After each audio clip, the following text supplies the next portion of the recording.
BSRP, nilangkob nga hisgotanan. Mga budlay diha ni Kristo nga malangkobon sa tanan nga gudagwayan sa maayong yuta aron matukod ang iglesia nga lawas si Kristo, aron matinuod ug mapadayag ang gingharian ug aron makaandam ang pangasawunon sa iyang kaugalingon alang sa pag-anhi sa Ginoo. Simana 11. Uluhan, ang kapin sa abot sa maayong yuta ug ang hiniusang pagsimba sa Dios Amahan diha sa pagkamatinud-anon.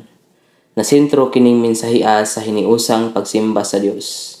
Dunay duha ka uluhanong punto ang uluhan. Una, ang kapin. Kaduha, ang pagsimba. Gikan sa abot sa maayong yuta ang kapin alang sa hiniusang pagsimba. Tinaw kini makita sa kinabuhi sa katawhan sa Israel. Gihatag sa Dios kanila ang maayong yuta aron mga budlay niini.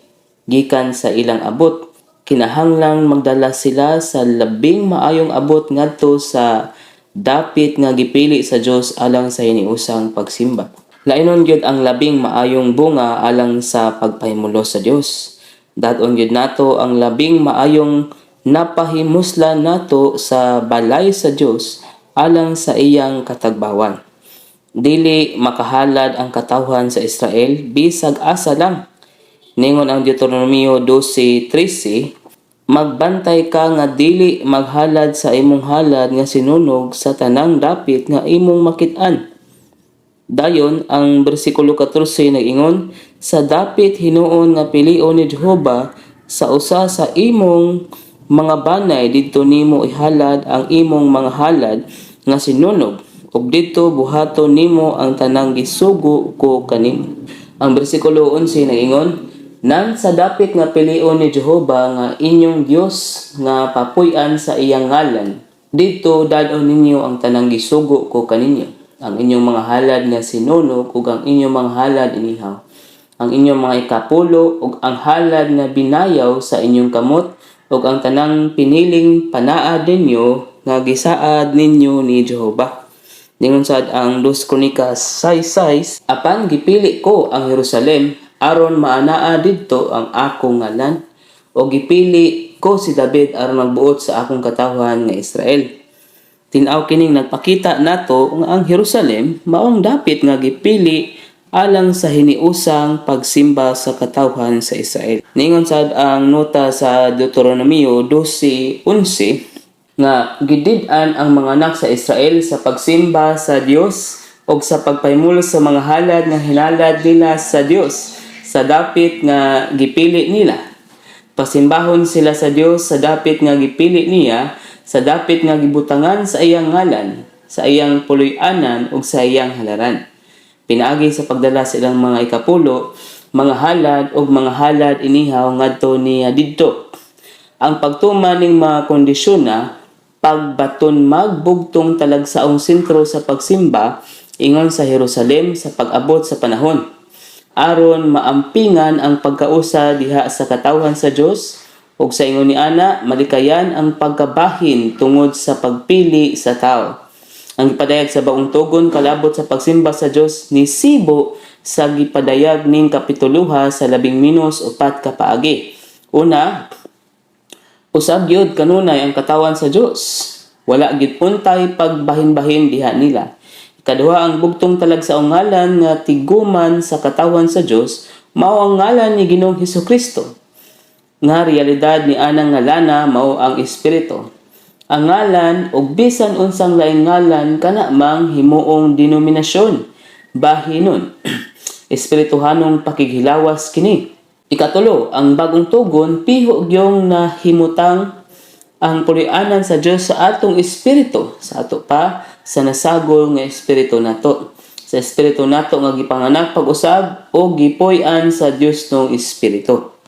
Ikaupat, sa pagsimba nato sa Dios, duna gyud tay tinuod nga pag-aplikar sa krus ni Kristo nga gitiman-an sa halaran.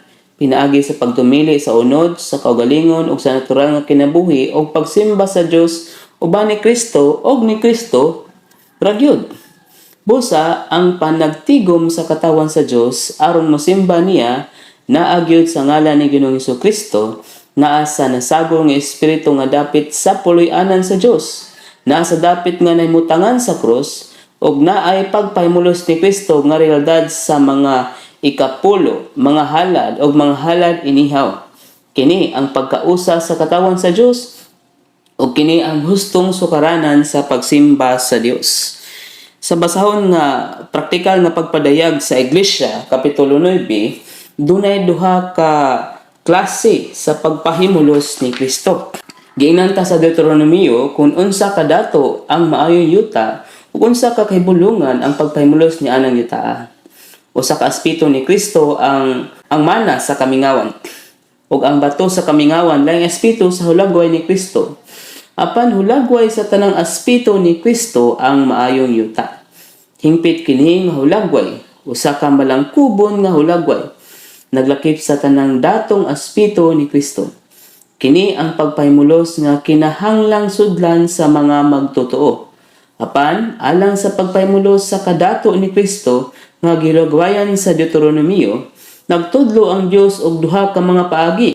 Ang usa pagpahimulos sa kadato sa maayong yuta pinaagi sa katawhan sa tinagsa. Kini ang personal og tinagsang paagi. Gawas nun ang matag usa nga mopahimulos sa kadato sa maayong yuta sa ilang kaugalingon bisag kanusa o bisag asa. Apan dunay laing paagi. Kana ang pagpahimulos sa kadato sa maayong yuta ingog hiniusang pagsimba sa Ginoo. Niining paagiha, dili ka makabuot kung hisgutan na ang dapit. Duna lay usa ka bugtong talagsaong dapit sa tibok yuta sa Israel nga gipili sa Dios. Sa tibok yuta sa 12 ka banay, dunay usa lamang ka dapit nga mao ang hustong dapit sa tanang katawhan sa Dios. Aron mag-usa sa pagpahimulos sa kadato sa maayong yuta, ingog hiniusang pagsimba sa Dios. Dili kini tinagsa kundi hiniusa nga paagi. Sa Deuteronomio, nabahin sa duha ka bahin ang abot sa maayong yuta. Ang unang bahin mao ang ikapulong bahin. Ang ikapulo gyud ang unang ikapulong bahin, dili ang katapusan. Lainon gyud kining bahina alang sa hiniusang pagsimba sa tanang katawhan sa Dios. Wala sila katungod nga mapahimulos ni ining ikapulong bahin sa bisan asa nila pilion.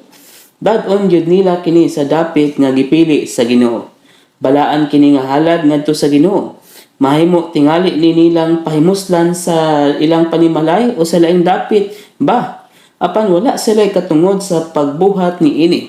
Dad-on gyud nila kining ikapulong bahin sa dapit nga gipili sa Ginoo. Sa talamdan, ang mabahin ang talamdan sa duha ka bahin. Ang 1 ug 2 nga mga Roman numeral ug ang 3 ug 4 nga Roman numeral. Ang 1 ug 2 nakisgot sa kapin sa maayong yuta. Ang 3 ug ang 4 naghisgot ni siya sa pagsimba sa Dios. Adto ta sa kinini ang mga detalye ni ini. Una, Roman numeral 1. Gigamit nato ang pulong kapin kay nagsalin man ang katawan sa Israel og pahat sa ilang abot gikan sa pagpangabudlay nila sa mga yuta sa tuyo nga musimba sa Dios. Unsa may hulagway di ay sa kanang kapin? Naghulagway ni Kristo ang kapin sa abot sa maayong yuta. Unya sa punto B, gihalad sa katawan sa Israel ang abot sa Kanaan ngadto sa Dios ug gipahimuslan kini uban sa Dios.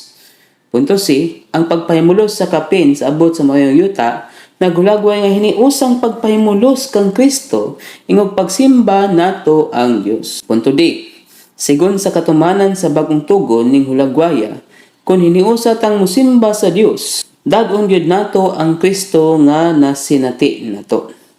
Sa ikaduha nga Roman numeral, ikaduha nga paghisgot sa kapin sa maayong yuta. Kung matinumanon tang mga budlay diha sa malangkubon sa tanan nga Kristo, maato ang kadato ni Kristo ingon nga abot aron ikapasundayag si Kristo diha sa mga tigom sa iglesia. Ningon ang Episo 3:8.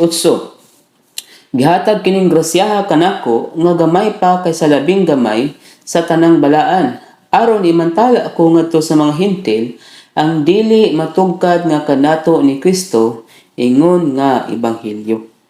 Unya sa 1 Corinto 14:26 ningon si Pablo, "Nan unsa man mga igsuon, sa dihang magkatigom ngani mo, Ang tagsag-tagsa dunay salmo, dunay pagtulunan, dunay pinadayag, dunay dila, dunay paghubad.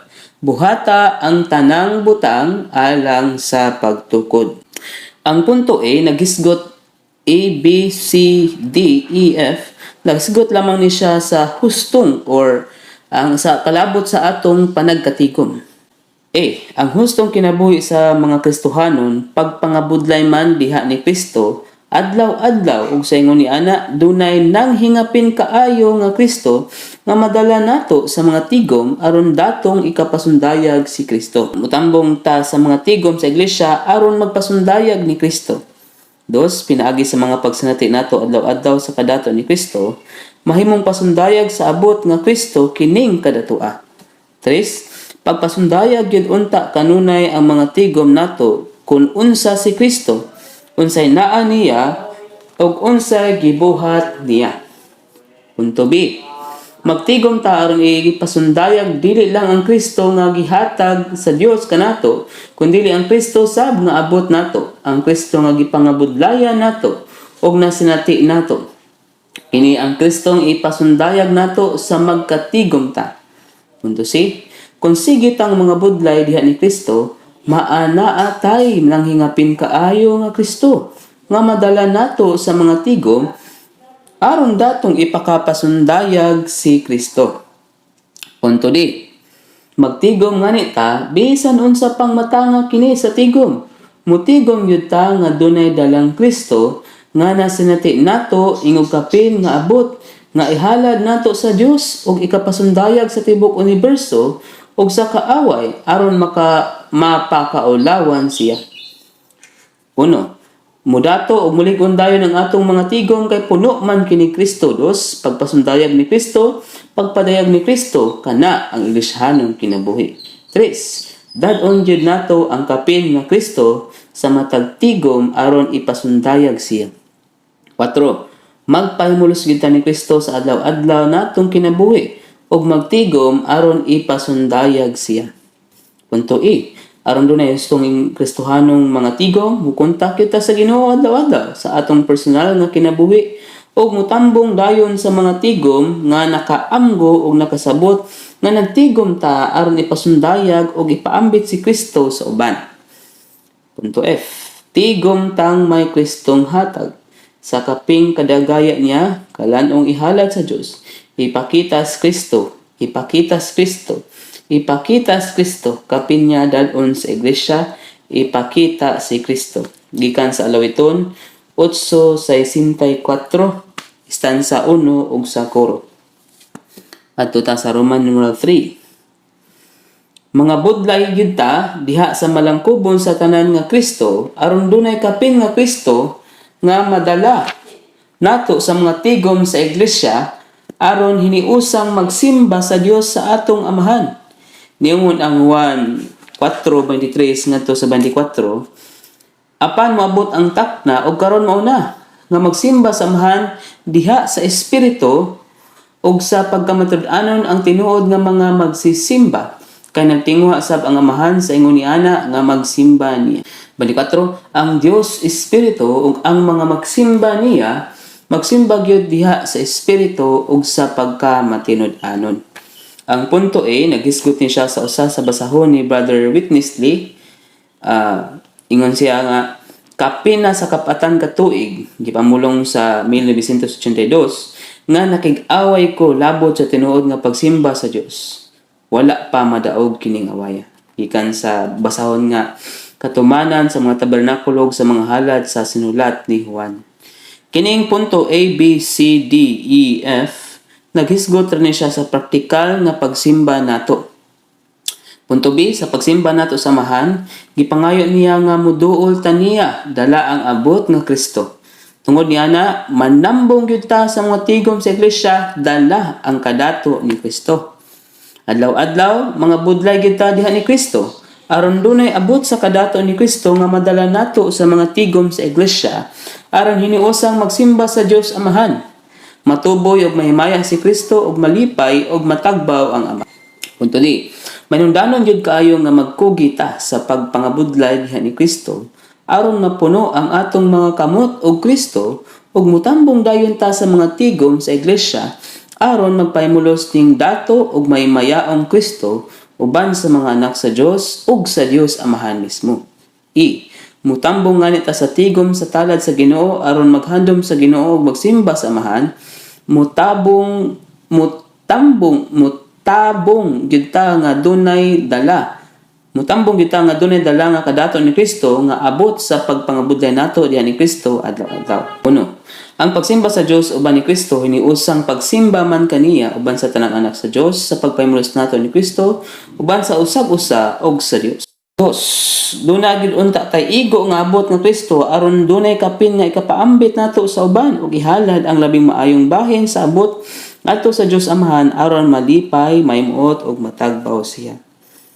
Punto F. Ning katapusang mga adlaw, pahili sa Ginoo ang tinuod nga pagsinati kang Kristo aron dunay kapin sa iyang kadato diha sa mga tigom aron matukod ang iglesia nga lawas si Kristo ug aron makaandam ang pangasaunon sa iyang kaugalingon alang sa pag-abot sa pamanunon. Arita sa katapusang punto sa pagsimba sa Dios. Matod pa sa Juan 4:23 ngadto sa 24, musimba gyud ta sa Dios sa atong Amahan diha sa espiritu ug diha sa pagkamatinud-anon. Murag maisip nato nga kauban ang punto A, C ug D, unya kauban sab ang punto B ug E. Unya nilangkob na ang punto F. So ato ta sa letter A. Unsa man day ang pagkamatinud-anon? Ang pagkamatinud-anon mao ang napadayag na nga mga Diosnong realidad sa tulo sang Dios nga gipaambit nga na sa tawo diha sa anak nga si Hesukristo nga nahimong pagkatinuod ug pagkamatinuoro nato aron makakinabuhi ta nga nitakdo sa Dios nung kahayag ug makasimba sa Dios ingon sa gitinguha sa Dios uyon sa iyang pagkamao. Punto B. Unsa may lugwa sa pagpahimulos? Tungod sa pagpahimulos sa Dios ng realidad, mulugwa ang pagkamatinud-anon, pagkamatinuoron ug pagkatinuod sa tao. Punto C. Ang pagkamatinud-anon mao ang pagkatinuod, pagkasinsiro kun pagkamatinuoron, pagkamatinud-anon, pagkakasaligan o pagkamatinumanon sa tao isip maayong kagawian sa tao ug lugwa sa Dios nung realidad. Punto D. Nagpasabot ang pagkamatinud-anon sa Juan 4:24 sa Dios nung realidad nga nahimong pagkatinuod o kamatinuoron sa tao alang sa tinuod nga pagsimba sa Dios. Punto E. Ang Dios ng realidad mao si Kristo nga tuburan sa buhing tubig, ang espiritong taghatag o kinabuhi nga giambitan o giinom sa mga magtuto aron mahimong realidad sa sulod nila nga sa kaulahian mahimong pagkatinuod o pagkamatinuoro nila nga isimba nila sa Dios sa pagsimbag gitinguha niya. Sa pagsimba sa pagkamatinud-anon ug sa realidad ang punto F. Ang pagsimba sa Amahan diha sa pagkamatinud-anon, pagsimba man kaniya uban ni Kristo nga nagsurop sa atong pagkatao aron mahimo natong personal nga realidad pinaagi sa pagsinati ug pagpahimulos nato sa tulo sa Dios nga Dios nung realidad. Amen.